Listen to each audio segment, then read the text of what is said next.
Early ப்ரெக்னென்சியில் வரக்கூடிய ப்ளீடிங்க்கு இது ஒரு காமன் ரீசனாக இருக்குது. இதுக்கு பேர் சப்கோரியானிக் ஹேமட்டோமா, சப்கோரியானிக் ஹெமரேஜ்னு கூட சொல்கிறாங்க. அதோட டீட்டெயில்ஸ் தான் இன்றைக்கி வீடியோவில் நம்ம பார்க்க போகிறோம். Welcome to Subha's world.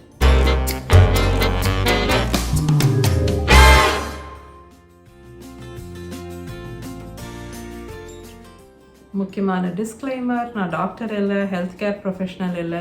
இந்த வீடியோவில் நான் சொல்கிற விஷயங்கள் நான் என்னோடய ப்ரெக்னென்சி அந்த டைமில் தெரிஞ்சுக்கிட்ட விஷயங்கள்.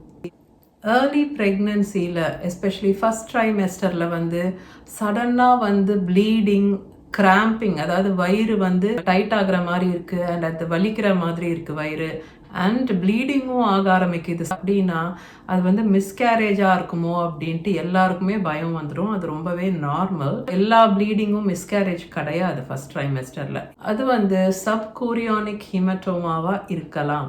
சப்கோரியானிக் ஹெமரேஜ் அப்படின்னும் சொல்கிறாங்க, இல்லைனா SCH அப்படின்னு ஒரு ஷார்ட் ஃபார்ம் மாதிரி யூஸ் பண்ணுறாங்க.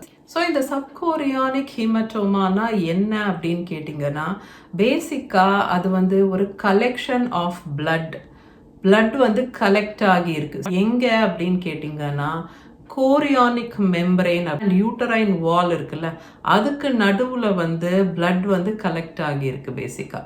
ஸோ அந்த கோரியானிக் மெம்பரேன் அண்ட் பிளசண்டா இருக்கு இல்லையா, அதுக்கும் யூட்டரஸ் வால்க்கும் நடுவில் கலெக்ட் ஆகி இருக்கிற பிளட் தான் சப்கோரியானிக் ஹெமரேஜ்.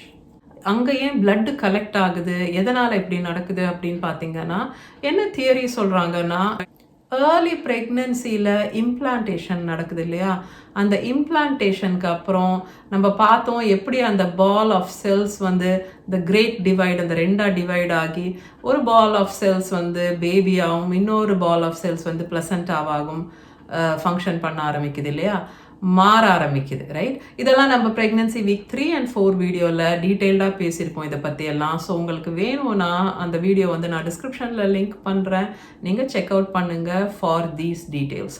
ஸோ அதில் நம்ம பார்த்த மாதிரி அந்த பிளசண்டாவாக ஃபங்க்ஷன் ஆக போகுது இல்லையா அந்த செல்ஸ், அது பேசிக்காக என்ன பண்ணுதுன்னா, அந்த எண்டோமெட்ரியம், அந்த யூட்ரஸோட அந்த சாஃப்ட் லைனிங் எல்லாம் தாண்டி அந்த யூட்ரஸோட மசில் வால் இருக்கு இல்லையா, அதில் தான் நம்மளோட அந்த நஞ்சு கொடி ஆர் பிளசண்டாக ஒட்டி இருக்கும் ப்ரெக்னென்சியில் இல்லை.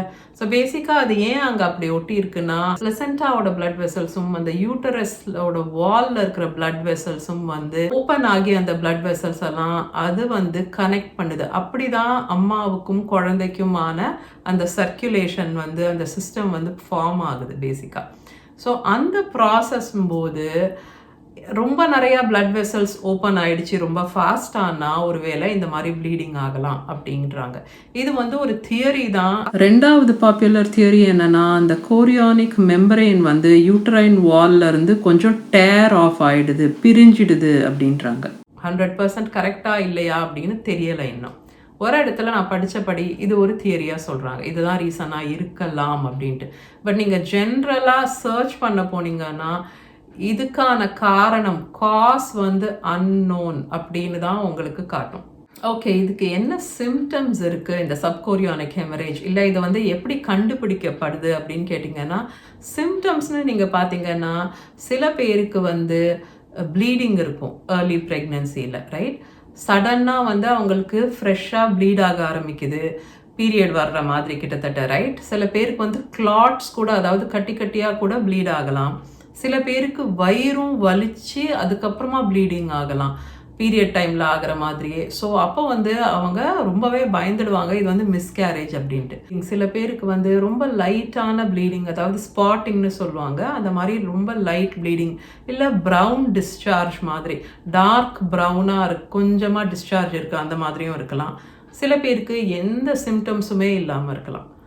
அண்ட் அவங்க ரூட்டீன் அல்ட்ராசவுண்டுக்கு போவாங்க இல்லையா ப்ரெக்னென்சியில், அந்த ஏர்லி ப்ரெக்னென்சியில் ஃபஸ்ட் ட்ரைமெஸ்டரில், அந்த மாதிரி ஸ்டேஜஸில் அல்ட்ராசவுண்டில் இந்த மாதிரி கலெக்ட் ஆகி இருக்குது blood. So there is a subchorionic haematoma or subchorionic haemorrhage அப்படின்னு ரிப்போர்ட்டில் வரும். அல்ட்ராசவுண்டில் பார்க்கும்போது அது ஒரு கிரெசன்ட் ஷேப்பில் இருக்கும். அதாவது அந்த நிலா தேஞ்சி இருக்கும்போது அதை கிரெசன்ட்னு சொல்கிறாங்க இல்லையா. இப்போ நம்ம நகம் வெட்டி போட்டோம்னா அது எந்த ஷேப்பில் இருக்குது, அந்த மாதிரி ஒரு ஷேப்பில் தெரியும் அல்ட்ராசவுண்டில். ஸோ சில பேருக்கு எந்த சிம்டம்ஸுமே இல்லாமல் இது அல்ட்ராசவுண்டில் மட்டுமே கண்டுபிடிக்கவும் படுது. இது மாதிரி அல்ட்ராசவுண்டில் பார்க்கக்கூடிய அந்த சப்கோரியானிக் ஹீமட்டோமாவை வந்து அவங்க அல்ட்ராசவுண்ட்லேயே மெஷரும் பண்ண முடியும். அதோட சைஸ் என்ன, எந்த அளவுக்கு பிளட் வந்து கலெக்ட் ஆகிருக்கு இந்த லேயர்ஸ்க்கு நடுவில் அப்படிங்கிறது. ஸோ இந்த சப்கோரியானிக் ஹெமட்டோமாவோட சைஸ் என்னங்கிறதையும் நோட் பண்ணி அவங்க எழுதி வச்சுருப்பாங்க. பிகாஸ் அது ரொம்ப முக்கியம். Further down the pregnancy, like pregnancy progress ஆக ஆக இதை வந்து எப்படி ஹேண்டில் பண்ணணும், இதுக்கு ட்ரீட்மெண்ட் தேவையா இல்லையா, எந்த அளவுக்கு கேர்ஃபுல்லாக இருக்கணும், இது ஒரு சின்ன ஹீமட்டோமாவா இல்லை ஒரு பெரிய ஹீமட்டோமா அண்ட் அதனால் ப்ராப்ளம்ஸ் வருமா, இது எல்லாம் தெரிஞ்சுக்க வேண்டியிருக்கு. ஸோ அதனால் அதை மெஷரும் பண்ணி அதோட சைஸ் என்ன அப்படின்னு நோட் பண்ணுவாங்க. ஓகே, எனக்கு வந்து சப்கோரியானிக் ஹீமட்டோமா இருக்குது அப்படின்னு கண்டுபிடிச்சிருக்காங்க. ஸோ இப்போ நான் என்ன பண்ணணும், என்ன ஸ்டெப்ஸ் நான் எடுக்க முடியும், இல்லை என்ன எக்ஸ்பெக்ட் பண்ணணும் இதுக்கப்புறம் அப்படின்னு கேட்டிங்கன்னா, உங்களோட சைஸ் ஆஃப் த சப்கோரியானிக் ஹீமட்டோமாவை பொறுத்து ட்ரீட்மெண்ட் மாறும். அதாவது என்ன சொல்கிறாங்கன்னா, மோஸ்ட் ஆஃப் த சப்கோரியானிக் ஹீமட்டோமா வந்து தானாகவே ஹீல் ஆகிடும். ரொம்ப பெருசாக இல்லாத வரைக்கும் அது வந்து தானாகவே ஹீல் ஆகிடும். பிளட் வந்து கலெக்ட் ஆனிச்சு இல்லையா, அது வந்து ரீஅப்சார்ப் ஆகிக்கும். ஸோ உடம்பு அதை தானாகவே ரீஅப்சார்ப் பண்ணிக்கும் அண்ட் அதனால் எந்த ப்ராப்ளமும் இருக்காது. ஸோ அந்த மாதிரி சுச்சுவேஷனில் என்ன பண்ணுவாங்கன்னா, உங்களுக்கு அடுத்த வாரங்களில் இல்லை 2 வாரத்துக்கு ஒரு முறை, depending on the size of the haematoma, அந்த ஹீமட்டோமாவோட சைஸை பொறுத்து எவ்வளோ ஃப்ரீக்வெண்ட்டாக அல்ட்ராசவுண்ட் பண்ணி அதை செக் பண்ணணும் அப்படிங்கிறத நோட் பண்ணி அந்த ஃபாலோ அப் மட்டும்தான் பண்ணுவாங்க. ஸோ அந்த மாதிரி சுச்சுவேஷன்ஸில் உங்களுக்கு ட்ரீட்மெண்ட் தேவைப்படாது. இந்த ப்ளீடிங் வந்து அதிகமாகாமல் இருக்கா, இந்த ஹீமட்டோமா வந்து சைஸில் பெருசாகாமல் இருக்கா அப்படிங்கிறத வந்து அவங்க செக் பண்ணிகிட்டே இருப்பாங்க. அடுத்தடுத்த அல்ட்ராசவுண்டில் அது கொஞ்சம் கொஞ்சமாக சின்னதாகி அந்த பிளட் வந்து ரீஅப்சார்ப் ஆகி அது தானாகவே சரியாயிடும் மோஸ்ட் ஆஃப் த கேசஸில். ஓகே, ஆனால் இன்கேஸ் அந்த சப்கோரியானிக் ஹீமட்டோமா ரொம்ப பெருசாக இருக்குது அப்படின்னா சில சமயம் அது வந்து மிஸ்கேரேஜில் கொண்டு போய் விடுறதுக்கு வாய்ப்பு இருக்குன்றாங்க. பட் அது வந்து ரொம்ப ரொம்ப ரேர். நான் என்ன பண்ண முடியும், என்னோட சைட்லேருந்து நான் எப்படி கேர்ஃபுல்லாக இருக்கணும் அப்படின்னு கேட்டிங்கன்னா, நம்பர் 1, உங்களோட பர்டிகுலர் சுச்சுவேஷனுக்கு ஏற்ற மாதிரியும் உங்கள் டாக்டர்ஸ் வந்து உங்களுக்கு இன்ஸ்ட்ரக்ஷன்ஸ் கொடுப்பாங்க. ஸோ உங்கள் டாக்டரோட ஆர்டர்ஸ் அண்ட் இன்ஸ்ட்ரக்ஷன்ஸை நீங்கள் கரெக்டாக ஃபாலோ பண்ணுங்கள். நம்பர் 2, பெல்விக் ரெஸ்ட் கொடுக்கணும். ஸோ உங்கள் பெல்விக் ஏரியாவில் ஆக்டிவிட்டி இருக்கக்கூடாது. ஸோ பெல்விக் ஏரியா ரெஸ்ட்டில் இருக்கணும். ஸோ நீங்கள் வந்து இன்டர்கோர்ஸ் அந்த மாதிரி விஷயங்களில் இன்வால்வ் ஆகக்கூடாது. 3வது, எந்த விதமான ஹெவி லிஃப்டிங், எதுவும் வெயிட்டு தூக்குறது அதெல்லாம் அவாய்ட் பண்ணணும். ஸ்ட்ரெயின் பண்ணுறதை அவாய்ட் பண்ணணும். So even something like constipation வந்து இதை இன்னும் வேர்ஸ் ஆக்கலாம் அப்படின்றாங்க சில பேருக்கு. ஸோ அதனால் ஸ்ட்ரெயின் இல்லாமலும் நீங்கள் இருக்கணும் எப்போவுமே. ஜென்ரலாகவே உங்களோட ஆக்டிவிட்டியை ரெடியூஸ் பண்ணிக்கோங்க. ஸோ எந்த விதமான வாக்கிங்கோ எக்ஸசைஸோ அந்த மாதிரி எதுவும் நீங்கள் பண்ண வேண்டாம். முடிஞ்ச அளவுக்கு மினிமம் ஆக்டிவிட்டி மெயின்டைன் பண்ணுங்கள். சில பேருக்கு பெட் ரெஸ்ட் கூட டாக்டர்ஸ் அட்வைஸ் பண்ணுறாங்க. ஸோ உங்கள் சூழ்நிலையை பொறுத்து உங்களுக்கு என்ன சொல்கிறாங்களோ அதை நீங்கள் பண்ணுங்கள். ஸோ ஜென்ரலாகவே ரெஸ்ட் பண்ணுறது வந்து இதை சீக்கிரமாக சரி பண்ணும் அண்ட் ஆக்டிவிட்டியை கம்மி பண்ணிக்கிறது, ரிலாக்ஸ்டாக இருக்குது, நிறையா ரெஸ்ட் எடுக்கிறது வந்து ரொம்ப ஹெல்ப்ஃபுல்லாக இருக்குது அப்படின்றாங்க. பெல்விக் ரெஸ்ட்னு சொன்னேன் இல்லையா, அதை பொறுத்த வரைக்கும் நீங்கள் வந்து அந்த ப்ளீடிங் ஆகுதுன்னா கூட அந்த டிஸ்சார்ஜுக்கு கூட டேம்பான் யூஸ் பண்ணக்கூடாது. ஸோ எதுவுமே உள்ளே இன்சர்ட் பண்ண வேணாம் பேசிக்காக, ரைட்? பெல்விக் ரெஸ்ட்டுங்கிறது அதுதான். ஸோ உங்கள் ப்ளீடிங்க்கு நீங்கள் வந்து பேட்ஸ் இல்லைனா ஸ்பாட்டிங் மாதிரி இருக்குன்னா பேண்டி லைனர்ஸ் யூஸ் பண்ணிக்கோங்க. பட் டேம்பான் யூஸ் பண்ண வேண்டாம். இன்கேஸ் உங்களோட பிளட் டைப் வந்து RH நெகட்டிவ் பிளட் குரூப் நீங்கள் அப்படின்னா, அப்போ வந்து உங்களுக்கு ஆன்டி-டி இம்யூனோகுளோபியூலின் இன்ஜெக்ஷன்ஸ் வந்து கொடுக்கறதுக்கு வாய்ப்பு இருக்குது as a treatment. So that helps. அதனால் உங்களுக்கு வந்து அந்த ஆன்டி-டி இன்ஜெக்ஷன்ஸ் கொடுப்பாங்க. மற்றபடி ட்ரீட்மெண்ட் அப்படிங்கிறது வந்து பர்சன் டு பர்சன் மாறலாம். ஸோ ட்ரீட்மெண்ட்டுன்னு அவசியம்னு இருந்தால் அது வந்து உங்கள் டாக்டர் உங்கள் சுச்சுவேஷன் பார்த்து டிசைட் பண்ணக்கூடியதாக தான் இருக்கும். இதோட அவுட்கம் எப்படி இருக்கும்? ஸோ எனக்கு வந்து சப்கோரியானிக் ஹெமரேஜ் அப்படின்னு டயக்னாஸ் பண்ணியிருக்காங்க, எனக்கு வந்து பயமாக இருக்குது, என்ன எக்ஸ்பெக்ட் பண்ணணும்னு தெரியல, ப்ரெக்னென்சி ஓகேவா இருக்குமா, பேபி ஓகேவா இருக்குமா, இந்த மாதிரி ரொம்ப பயம் இருக்குது. ஏன்னா இது வந்து ஏர்லி ப்ரெக்னென்சியில் நடக்குது. இன்றைக்கி கூட மார்னிங் நான் ஒரு கமெண்ட் பார்த்தேன், சேயிங் 10 வீக்ஸ் ஆஃப் ப்ரெக்னென்சி சடனாக ப்ளீடிங் ஆச்சு, ஹாஸ்பிட்டல் போனோம், அண்ட் இந்த மாதிரி சப்கோரியானிக் ஹெமட்டோமான்னு சொல்கிறாங்க. என்ன ஆகும், இந்த ப்ரெக்னென்சி ஒழுங்காக போகுமா, குழந்தை நார்மலாக இருக்குமா? ஏன்னா அந்த ப்ளீடிங்கு பார்க்கும்போது எல்லாருக்குமே ஒரு பயம் வரும். இதோட அவுட்கம் எப்படி இருக்கும் அப்படின்னு பார்க்கலாம். ரொம்ப நல்ல விஷயம் என்ன அப்படின்னு பார்த்தீங்கன்னா, மோஸ்ட் ஆஃப் த கேசஸ் சப்கோரியானிக் ஹெமட்டோமாவை பொறுத்த வரைக்கும் தானாகவே ரிசால்வ் ஆகிடும். எந்த வித ட்ரீட்மெண்ட்டும் தேவையில்லை. ஆட்டோமேட்டிக்காக ஓவர் வீக்ஸ் இது வந்து கொஞ்சம் கொஞ்சமாக சின்னதாகி ஃபுல்லாக ரீஅப்சார்வ் ஆகி தானாகவே டோட்டலாக சரியாயிடுது. ஸோ இந்த கண்டிஷன்லேருந்து நீங்கள் ஆட்டோமேட்டிக்காக வெளியே வந்துடுவீங்க இன் அ மேட்டர் ஆஃப் வீக்ஸ். அந்த மாதிரி தான் மோஸ்ட் ஆஃப் த கேசஸ் இருக்குது. ஸ்டடீஸ் என்ன சொல்லுதுன்னா, சப்கோரியானிக் ஹெமட்டோமா இருந்த ஒரு பர்சனுக்கும் அது இல்லாத இருந்த ப்ரெக்னென்சி இருக்கக்கூடிய ஒரு பர்சனுக்கும் அவுட்கம்ஸில் எந்த விதமான வித்தியாசமும் இல்லை அப்படின்றாங்க. அப்படின்னா என்ன அர்த்தம்னா, இந்த சப்கோரியானிக் ஹெமட்டோமா வந்துட்டதால அது வந்து உங்களோட ப்ரெக்னென்சியோட கோர்ஸை வந்து எந்த விதத்துலையும் ஆல்டர் பண்ணாது, மாற்றாது. அதனால் எந்த வித பின்விளைவுகளோ இல்லை லாங் டேர்ம் ப்ராப்ளம்ஸோ அந்த மாதிரி எதுவுமே கிடையாது. ஸோ உங்களுக்கு இருக்கக்கூடிய வாட் எவர் ரிஸ்க் ஃபேக்டர்ஸ் இருக்கோ உங்களுக்கு ப்ரெக்னென்சி சம்மந்தமாக, அது வந்து எந்த விதத்துலேயும் மாறுபட மாட்டேங்குது இந்த சப்கோரியானிக் ஹெமட்டோமா வந்துட்டதால.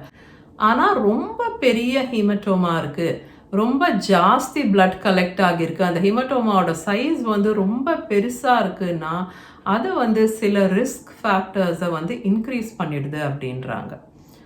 மிஸ்கேரேஜோட ரிஸ்கை இன்க்ரீஸ் பண்ணிடுது, அண்ட் ப்ரீடேர்ம் டெலிவரி, அதாவது ப்ரீமெச்சூராக குறை பிரசவம்கான சான்சஸ், அந்த ரிஸ்கையும் அது வந்து இன்க்ரீஸ் பண்ணிடுது.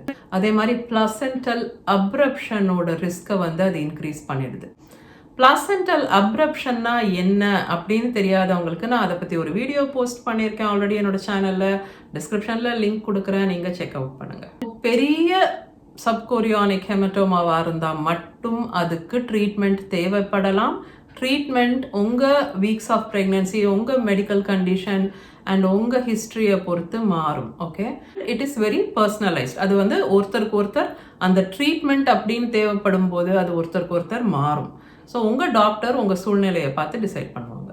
ஆனால் மோஸ்ட் ஆஃப் த கேசஸ்க்கு எந்த ட்ரீட்மெண்ட்டும் தேவையில்லை, வெயிட் அண்ட் வாட்ச் மெத்தட் மட்டும்தான். ஸோ பொறுமையாக வெயிட் பண்ணி நீங்கள் அடுத்தடுத்த அல்ட்ராசவுண்டில் அது வந்து சின்னதாகுதா, சுருங்குதா, சரியாயிடுச்சா அப்படின்னு சொல்லி பார்ப்பாங்க. காஸ் அன்னோன் அப்படின்னாலும் ரிஸ்க் ஃபேக்டர்ஸ் சில பேருக்கு அதிகமாக இருக்குது. அதாவது இந்த சப்கோரியானிக் ஹெமட்டோமா வரத்துக்கான வாய்ப்பு சில பேருக்கு வந்து அதிகமாக இருக்குது than normal people. IVF pregnancy பண்ணிக்கிறவங்களுக்கு இதுக்கான சான்சஸ் கொஞ்சம் அதிகமாக இருக்குன்றாங்க. அதுலேயும் நீங்கள் பார்த்தீங்கன்னா ஃப்ரெஷ் எம்ப்ரையோ ட்ரான்ஸ்ஃபர் பண்ணுறாங்க இல்லையா, அவங்களுக்கு இது ஸ்லைட்லி அதிகம். ஃப்ரோசன் எம்ப்ரையோ வந்து ட்ரான்ஸ்ஃபர் பண்ணும்போது அப்படின்னு பார்க்கும்போது அதை விட கூட அந்த ஃப்ரெஷ் எம்ப்ரையோ ட்ரான்ஸ்ஃபரில் சப்கோரியானிக் ஹெமட்டோமா வரதுக்கான சான்சஸ் வந்து ஹையராக இருக்குது. அது தவிர பிளட் கிளாட்டிங் டிஸார்டர்ஸ் இருக்கக்கூடியவங்களுக்கு, அதுக்கப்புறம் ரிகரண்ட் மிஸ்கேரேஜஸ் ஆனவங்களுக்கு, ஸோ பேக் டு பேக் திரும்ப திரும்ப அடிக்கடி மிஸ்கேரேஜஸ் ஆனவங்களுக்கு, யூட்டரைன் இர்ரெகுலாரிட்டிஸ், ஸோ யூட்டரஸோட ஷேப் ஆர் சைஸில் ஸ்ட்ரக்சரலாக வந்து ஏதாவது இர்ரெகுலாரிட்டி இருக்கக்கூடியவங்களுக்கு, அண்ட் பெல்விக் இன்ஃபெக்ஷன்ஸ் இருக்கக்கூடியவங்களுக்கு, ஸோ ஏதாவது இன்ஃபெக்ஷன் அவங்களுக்கு இந்த ரிப்ரொடக்டிவ் ஆர்கன்ஸில் இருக்குது அவங்களுக்கு ஆல்ரெடி அப்படின்ற மாதிரி சுச்சுவேஷன் இருக்கவங்களுக்கும் இது வரதுக்கான வாய்ப்பு slightly higher than normal people. Autoimmune conditions இருக்கக்கூடியவங்களுக்கு, எஸ்பெஷலி இந்த ஆன்டிஃபாஸ்போலிபிட் சிண்ட்ரோம் இருக்கக்கூடியவங்களுக்கு இந்த மாதிரி சப்கோரியானிக் ஹெமட்டோமா வரதுக்கான ரிஸ்க் ஃபேக்டர்ஸ் வந்து அதிகமாக இருக்குன்றாங்க. ஓகே, ஸோ சப்கோரியானிக் ஹெமட்டோமா பற்றி எல்லா விஷயமும் கவர் பண்ணிட்டோம்னு நினைக்கிறேன். உங்களுக்கு ஏதாவது டவுட்ஸ் ஆர் கொஷின்ஸ் இருக்குன்னா எனக்கு கமெண்ட்டில் சொல்லுங்கள், எல்லா கமெண்ட்டுக்கும் ரெஸ்பாண்ட் பண்ணுவேன். யூஸ்ஃபுல்லாக இருந்ததுன்னா லைக் பண்ணுங்கள், சேனலுக்கு சப்ஸ்கிரைப் பண்ணி அந்த பெல் ஐக்கனை ப்ரெஸ் பண்ணிக்கோங்க. இந்த மாதிரி யூஸ்ஃபுல் வீடியோஸ் உங்களுக்கு ரெகுலராக வரணும் அப்படின்னா. நான் உங்கள் எல்லாரையும் இன்னொரு வீடியோவில் பார்க்குறேன். until then take care.